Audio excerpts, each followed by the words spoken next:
Selamat malam sejahtera, Shalom Ibu Bapak Saudara-saudara Jemaat GPIB Sejahtera di DKI Jakarta yang diberkati Tuhan. Salam sehat semua. Mari membaca Alkitab. Pembacaan Alkitab kita di malam hari ini dari kitab Nehemia pasal 13. Kita satu dalam doa. Di malam yang indah ini Tuhan, kami kembali sujud menyembah dalam doa kami, seraya menaikkan pujian dan syukur bagi kemuliaan nama Tuhan. Kami mengucapkan syukur karena kami merasakan pemeliharaan Tuhan dari pagi hari hingga malam ini. Kini saatnya sebelum kami memasuki tidur malam, kami akan baca Alkitab yang berintikan firman Allah. Berikanlah kepada kami kekuatan Roh Kudus-Mu yang akan memampukan kami sehingga kami fokus dalam pembacaan Alkitab. Kami mau serahkan diri kami di bawah naungan kuasa Tuhan. Karena itu kami mau serahkan diri kami di dalam nama Tuhan Yesus Kristus, Juru Selamat kami yang hidup. Amin. Nehemia pasal 13. Pada masa itu bagian-bagian daripada kitab Musa dibacakan dan didengar oleh rakyat.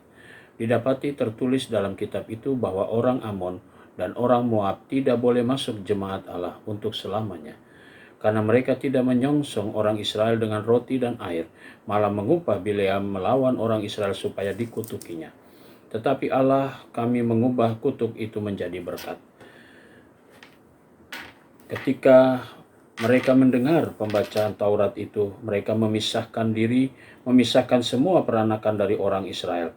Tetapi sebelum masa itu, Imam Eliasib yang diangkat untuk mengawasi bilik-bilik rumah Allah kami dan yang mempunyai hubungan erat dengan Tobia, menyediakan sebuah titik besar bagi Tobia. Sebelumnya orang membawa ke bilik itu korban sajian, kemenyan, perkakas-perkakas, dan persembahan persepuluhan daripada gandum, anggur, dan minyak yang menjadi hak orang Lewi, para penyanyi, dan para penunggu pintu gerbang, dan persembahan khusus bagi para imam. Ketika peristiwa itu terjadi, aku tidak ada di Yerusalem, karena pada tahun ke-32 pemerintahan Artasasta Raja Babel, aku pergi menghadap raja. Tetapi sesudah beberapa waktu aku minta izin daripada raja untuk pergi. Lalu aku tiba di Yerusalem dan melihat kejahatan dibuat Eliasib untuk keuntungan Tobia, sebab bagi Tobia ini adalah disediakannya sebuah bilik di pelataran rumah Allah. Aku menjadi sangat kesal, lalu kulempar semua perabot rumah Tobia keluar bilik itu. Kemudian kusuruh tahirkan bilik itu. Sesudah itu kubawa kembali ke sana perkakas-perkakas rumah Allah, korban sajian dan kemenyan. Juga kudapati bahwa sumbangan-sumbangan bagi orang-orang Lewi tidak pernah diberikan, sehingga orang Lewi dan para penyanyi yang bertugas masing-masing lari ke ladangnya. Aku menyesali para penguasa, kataku, mengapa rumah Allah dibiarkan begitu saja? Lalu kukumpulkan orang-orang Lewi itu dan kukembalikan pada tempatnya.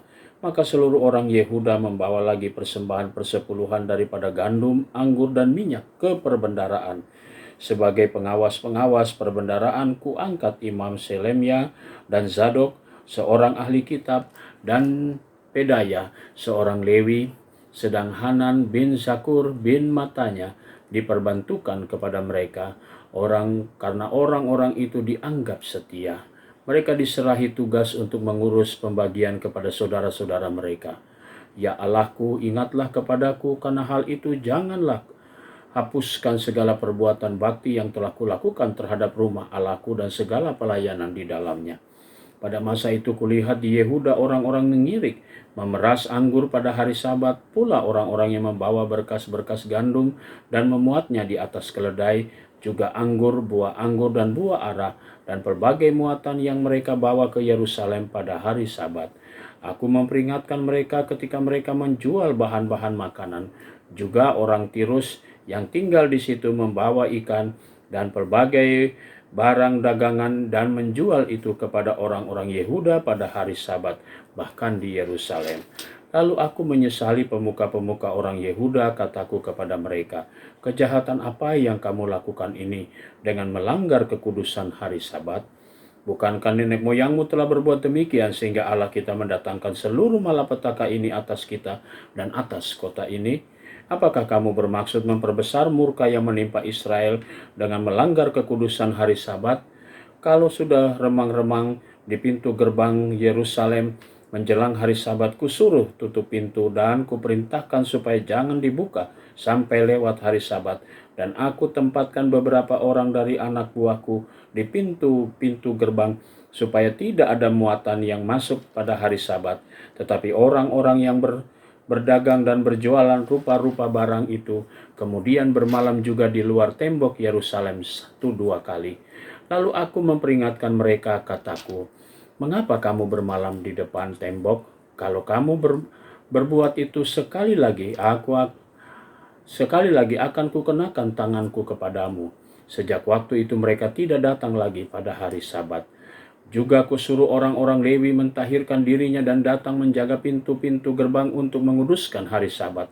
Ya Allahku, ingatlah kepadaku juga karena hal itu, dan sayangilah aku menurut kasih setiamu yang besar. Pada masa itu juga kulihat bahwa beberapa orang Yahudi memperistri perempuan-perempuan Asdod, perempuan-perempuan Amon, dan perempuan-perempuan Moab. Sebagian dari anak-anak mereka berbicara bahasa Asdod atau bahasa-bahasa lain yang tidak tahu berbicara bahasa Yahudi. Aku menyesali mereka, kukutuki mereka, dan beberapa orang di antara mereka kupukuli, dan kucabut rambutnya, dan kusuruh mereka bersumpah demi Allah. Demikian, jangan sekali-kali kamu serahkan anak-anak perempuanmu kepada anak lelaki mereka, atau mengambil anak-anak perempuan mereka sebagai istri untuk anak-anak lelakimu, atau untuk dirimu sendiri. Bukankah Salomo Raja Israel telah berbuat dosa karena hal semacam itu? Walaupun di antara begitu banyak bangsa tidak ada seorang raja seperti dia, yang dikasihi Allahnya dan diangkat oleh Allah itu menjadi raja seluruh Israel, namun dia terbawa ke dalam dosa oleh perempuan-perempuan asing itu. Apakah orang harus mendengar bahwa juga kamu berbuat segala kejahatan yang besar itu, yakni berubah setia terhadap Allah kita karena memperistri perempuan-perempuan asing? Seorang dari anak-anak Yoyada bin Eliasib imam besar itu adalah menantu Sanbalat orang Horoni itu. Oleh sebab itu kuusir dia daripadaku.